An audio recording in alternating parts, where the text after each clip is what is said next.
오늘의 주제는 호텔 신라 한진칼을 잡아라입니다. 뜬금없이 들릴 수 있는 한진칼 얘기를 하게 되었습니다. 다름이 아니라 아시아나항공이 HDC 현산과 미래에셋에 의해서 인수될 가망성이 매우 높아졌습니다. 금액도 굉장히 높은 금액을 제시했기 때문에 기존 주주라든지 채권단에서는 굉장히 좋게 판단했을 것으로 보여집니다. 그렇다면 왜 굳이 HDC 현대산업과 미래에셋이 아시아나항공을 매입하려고 하고 있는지, 그리고 현재 대한민국에서 이루어지고 있는 산업 간의 합종연행이 어떤 식으로 진행되고 있는지, 그로 인해서 앞으로 한진칼 그리고 HDC 현대산업, 미래에셋 그 외의 중요한 기업들의 행방을 확인할 수 있을 것으로 보여집니다. 그래서 오늘은 한진칼과 그 외의 기업들이 갖고 있는 합종연행에서 호텔 신라라는 기업이 앞으로 나아가야 될 부분이 어떤 것이 있는지 좀 더 명확하게 짚어보기 위해서 이 영상을 만들게 되었습니다. 내용을 보시고 과연 합리적인 판단인지 아니면 그냥 쓸데없는 생각이었는지 확인해 보시기 바랍니다. 한진칼 인수 필요성에 대해서 한번 살펴보도록 하겠습니다. 호텔, 항공, 레지던스, 레저, 면세점으로 이어지는 라인업을 완성할 수 있다는 부분이 굉장히 한진칼을 인수하기 위해서 호텔 신라가 생각해 보아야 될 부분이라고 생각합니다. 한국 최고의 호텔과 한국 최고의 항공사가 만난다라는 상징성은 이 두 회사의 시너지를 확실히 보여줄 수 있을 것으로 보여집니다. 또한 현재 대한민국뿐만 아니라 세계 모든 나라들이 부의 편중이 심화되어 있고, 그로 인해서 서비스 산업을 주로 하고 있는 항공산업과 호텔 산업, 그 외의 면세점 산업까지 포함해서 이 부분을 어떻게 산업으로 연결시킬 수 있는가라는 부분이 또한 핵심으로 보여집니다. 그래서 본인이 제시하고자 싶은 내용은 럭셔리 호캉스 라인과 중저가 호캉스 라인의 투 트랙을 운영하면서 거기에서 부수적으로 발생할 수 있는 다양한 사업 아이템을 생각할 수 있다는 것입니다. 호텔, 항공, 면세점으로 연결되는 유통 플랫폼을 생각할 수 있습니다. 유통 플랫폼은 빅데이터를 활용해서 다양한 서비스 산업과 그 외의 제조, 유통 이런 식으로 그 빅데이터를 활용할 수 있는 다양한 먹거리가 존재한다는 것입니다. 에어비앤비, 호텔스닷컴, 야놀자 등 빅데이터 플랫폼과의 경쟁을 대비해야 됩니다.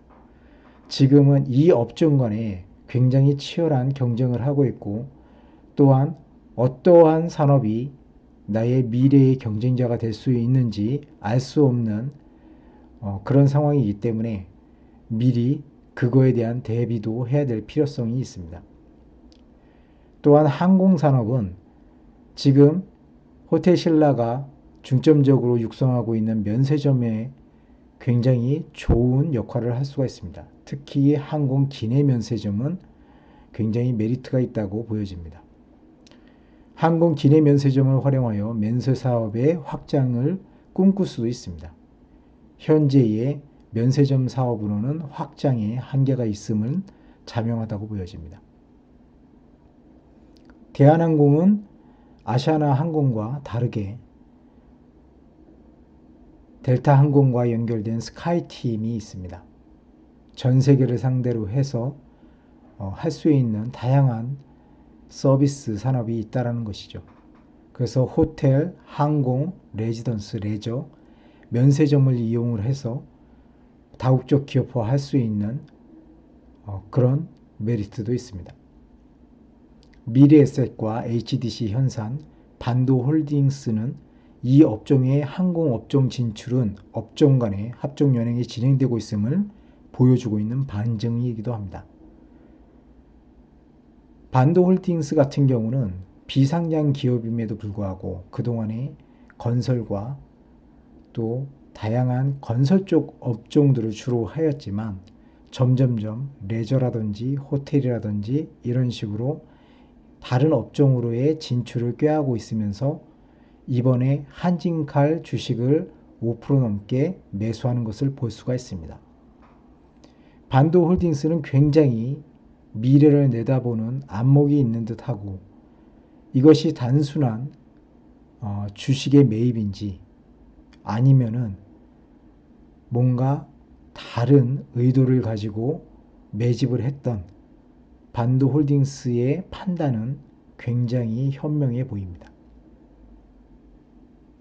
현재 아시아나항공이 매물로 나와 있는데 굳이 한진칼을 얘기하는 부분은 무엇인가라고 한다면 첫째, 1년 이내에 유동자금만 2조 원 정도가 필요합니다.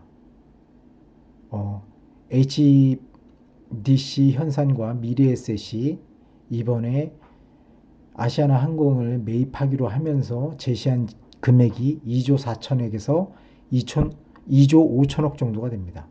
그 내용은 구주, 신주, 부채 상환 등 다양한 용도로 사용될 확률이 높습니다. 그러나 그 금액으로만 끝나는 것이 아니라는 것이 문제입니다. 지금 잠재적인 부실로 본다면 5년 이내에 5조 원 정도가 더 소요되지 않을까라는 생각이 듭니다. 아마 아시아나항공을 매입하면서 아시아나항공에서 나오는 수익으로 이 나머지 5조 원 정도를 충분히 상쇄시킬 수 있을 거라는 판단 하에 아시아나항공을 매입하는 것으로 보여지지만 현재의 산업 구조라든지 국제 경제를 본다면 이 부분은 매우 어려운 상황입니다. 부실 기업에 대한 감자와 증자 절차가 없었다는 것이 또한 큰 문제이기도 합니다. 감자가 없었다는 부분은 결국에는 그 부실한 기업을 인수하는 기업에게 모든 위험을 전가시킨다라는 문제점이 있습니다. 결국에는 미래에셋과 HDC 현대산업에게 굉장히 위험한 부분이기도 합니다. 만약에 미래에셋과 HDC 현대산업을 거래하려고 하는 주주라든지 아니면은 거래 당사자들은 이 부분을 좀 염두에 둬야 될 필요가 있을 것 같습니다. 앞으로 아시아나항공이 어떻게 되느냐에 따라서 이 두 회사의 운명도 많이 바뀔 것으로 보여집니다. 인수기업은 동반 부실이 예상됩니다. 인수기업 위기관리 능력 부족 또는 경기 하강 국면이 계속되고 있기 때문입니다. 최악의 경우 아시아나항공이 법정 관리를 밟을 확률도 매우 높다라고 본인은 보고 있습니다. 이 부분은 기우였으면 좋겠지만 굉장히 높은 확률로 그렇게 될 일이 있을 수 있습니다. 다시 말해서 승자의 저주가 내려질 수 있다는 것입니다. 항공업계도 현대기아차와 유사한 형태가 나올 수 있음을 상기해야 합니다.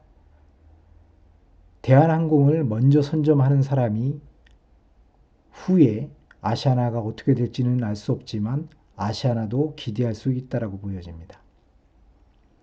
독점 문제는 국제 전략 컨설팅 펌에서 말하듯이 대한항공과 아시아나가 하나의 그룹으로 운영되어야지만 운영의 효율성이 높아진다라고 말하고 있습니다. 또한 국제적인 경쟁력을 키워나가기 위해서는 이 부분도 어느 정도 생각해 볼 필요가 있습니다. 독점이 모두 나쁘다라고만 보여질 수가 없는 것이 대한민국의 시장 자체가 굉장히 협소하고 결국에 대한민국은 해외로 진출하는 것이 대한민국 국가 전체적으로 이익이 될 수 있다는 것입니다. 또한 외국의 큰 항공사들도 대한민국을 시장으로서 활용을 한다면 굳이 대한민국에 두 개의 큰 항공사가 존재해야 될 이유가 특별히 없을 것으로 보여집니다. 향후 항공업계의 지각 변동은 너무나 자연스러운 현상이며 대한항공과 아시아나항공의 합병 관련 논의는 경제적인 판단하에 진행되어야 한다고 생각합니다. 이 부분은 너무 길게 바라본 경향도 있지만 이 부분은 꼭 한번 짚고 넘어가야 될 필요성이 있다고 보여집니다. 그렇다면 현재 상황에서 현 경영진들이 갖고 있는 지분 28.94%가 있음에도 불구하고 그리고 현 경영진은 이 부분을 굳건히 지키려 하고 있는데도 불구하고 어떻게 호텔 신라가 한진칼을 잡을 수가 있는가라는 부분이 중요한 부분이라 할 수 있습니다. 제가 제시하고 싶은 것은 인수지분으로 13%입니다. 평균 단가 3만 원으로 2,310억 정도를 예상하고 있습니다. 그랬다고 해서 1대 주주가 되지 않는 부분은 확실합니다. 그러나 호텔 신라가 3대 주주만 되더라도 충분히 가능성은 있다고 보여집니다. 2019년 11월 12일 지분 현황을 본다면 현 경영진이 1대 주주로서 28.94%를 가지고 있고 2대 주주 KCGI 행동주의 펀드가 2대 주주로서 15.98%를 가지고 있습니다. 델타항공이 3대 주주로 10%, 반도홀딩스 계열 자회사들이 5.06%, 5대 주주 국민연금이 3.45%를 가지고 있습니다. 기타 주주들이 36.57%를 가지고 있습니다. 여기에서 호텔 신라가 지분 13%를 획득하게 된다면 3대 주주로서의 지위를 얻고 그러면서 2대 주주인 KCGI는 Financial Investment 부분을 차지하고 호텔 신라가 Strategy Invest 부분을 차지하게 된다면 두 주주의 합으로만 본다면 28.98%로 1대 주주를 넘게 됩니다. 여기에서 변수가 델타항공과 반도홀딩스 계열 자회사가 될 것입니다. 이 두 회사의 지분이 어디를 향하느냐에 따라서 충분히 1대 주주 아니면 현 경영진을 교체할 수 있게 되는 것입니다. 3대 주주의 경영권 인수 방법을 살펴본다면 현 경영진의 흠결을 들 수가 있습니다. 이 부분은 현 경영진의 갑질 논란뿐만 아니라 대기업이 과연 사회에 미치는 영향력을 얼마나 발휘할 수 있는가라는 부분에 대해서 굉장히 큰 타격입니다. 또한 그 갑질 논란이 계속적으로 됐음에도 불구하고 현 경영진은 교체되지 않았고 더 공고하게 회사를 운영하고 있다는 부분입니다. 또한 현 경영진은 전 회장의 상속세와 그리고 그 상속에서 이루어진 부분 중 일부가 증여됨으로 인해서 발생한 증여세, 납부재원의 부족 현상을 겪고 있다는 부분입니다.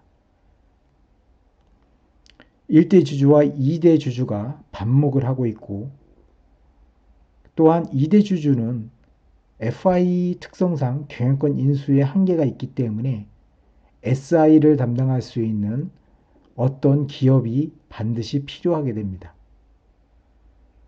KCGI는 이번에 아시아나항공 인수에서도 보여주었듯이 FI로서의 부분은 보여줄 수 있었지만 SI 부분을 담당할 수 있는 기업을 찾지 못했기 때문에 실패한 부분도 어느 정도는 있다고 보여집니다. KCGI가 본격적으로 아시아나항공을 인수하려는 진짜 뜻이 있었는지는 누구도 알 수 없지만 그 부분은 확실해 보입니다. 왜 그러냐 하면 현재 대기업에서 아시아나항공을 그닥 중요한 또한 괜찮은 매물로 보지 않았기 때문에 발생한 현상이기도 합니다. 그렇다면 한진칼 부분은 아시아나항공과는 좀 더 다르지 않을까라는 부분입니다. 그렇다면 4대 주주와 5대 주주인 델타항공 그리고 반도홀딩스 부분은 어떨까라고 본다면 델타항공은 조인트 벤처 때문에 현 경영진에 대해서 적극적으로 지원을 하고 있는 것으로 알고 있습니다. 그러나 델타항공은 순수하게 델타항공의 이익이 극대화되는 상황으로 가져가야 될 필요성이 있고 현 경영진보다 새로운 경영진이 델타항공에게 더 확실하게 조인트 벤처라든지 배당이라든지 이익을 더 안겨줄 수 있고 주식의 가치를 올려줄 수 있는 상대자가 나타난다면 현 경영진을 과감하게 버리고 새로운 경영진을 맞이할 준비를 하고 있을 것으로 보여집니다. 또한 델타 경영진은 안정적이고 투명한 경영을 요구하고 있지만 현 경영진은 그런 면에서 굉장히 폐쇄적이고 또한 불확실성을 가지고 있기 때문에 확실한 3대 주주가 호텔신라가 된다면 이 부분 또한 호텔신라에게 굉장히 유리한 부분으로 작용할 수도 있다는 부분입니다. 국민연금의 스튜어드십 코드를 적극 활용하고 그 부분이 현 경영진에게 매우 불리하기 때문에 이 부분 또한 호텔신라에게는 좋은 조건이라고 보여집니다. 호텔신라의 이부진 대표는 국민 여론이 굉장히 호의적이고 현 경영진보다는 우호적이라고 보여집니다. 비록 호텔신라가 항공업에 대한 노하우는 없다 하더라도 전문 경영, 항공 인재 영입으로 인해서 현 경영진을 대체할 수 있다고 보여집니다. HDC 현대산업과 미래에셋이 2조 5천억으로 아시아나항공을 매입하려 하고 있습니다. 이 금액은 너무나 비싸다고 보여집니다. 호텔, 항공, 레저, 면세점으로 연결되는 HDC 현상과 미래에셋의 사업 구상은 매우 합리적이고 또한 미래지향적으로 보여집니다. 하지만 확인 포인트 3가지가 해결되지 않는다면 승자의 저주에 빠지고 동반부실에 빠질 확률이 매우 높아 보입니다.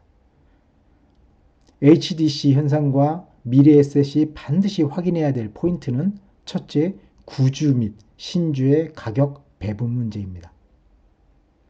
또한 구조조정 문제도 발생할 수 있습니다. 노사 갈등이 끝으로 달릴 수 있다는 그런 얘기입니다. 세 번째는 숨겨진 부실 문제입니다. 부채, 노후 기재, 그 외에 새로운 리스 회계에 따른 부실 문제 등 다양한 위험 리스크들이 상존하고 있는 것이 현실입니다.